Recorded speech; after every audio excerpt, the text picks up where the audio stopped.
Like I mentioned before, modules can adjust the libraries that get defined by other modules. So what we're going to do in this next example is use a hook called hook library alter, and we'll use it to take a look at the libraries that have been defined by Drupal already. One, so that we can see what we have available to us to work with just Drupal core, and secondly, to see the parameters that we can adjust through that hook. Okay, go ahead and jump to your module folder and open up the 12th step, which is called reviewing and modifying existing libraries.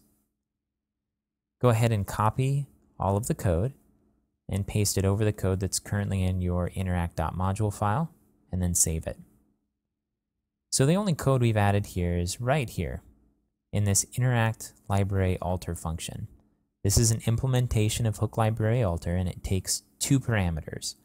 The first is libraries, and these are all of the libraries that have been defined by Drupal core and the modules in Drupal.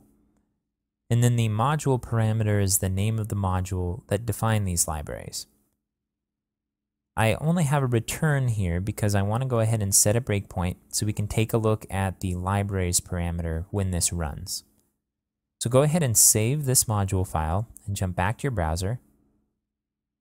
We need to clear the cache in order for our hook to register.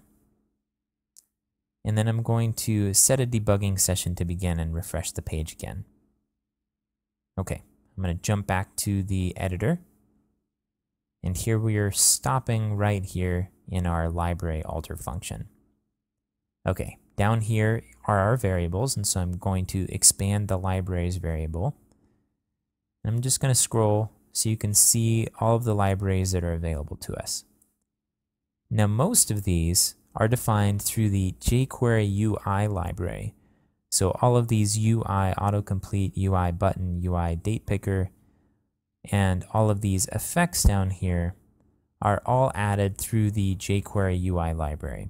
So besides these, we have just a few that are particularly useful. We have our jQuery library, which of course is the base jQuery library. Once, which is an extension of the jQuery library that allows us to perform actions just one time on a certain element. And several of these other ones, which we'll talk about later at the end when we discuss the different utilities that are available to us. Let me go ahead and expand one of these.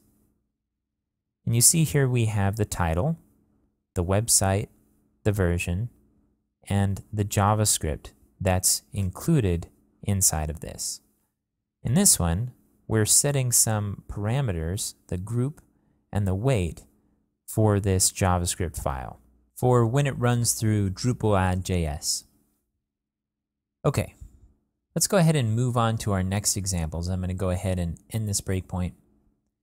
And I'm going to jump back to our module directory.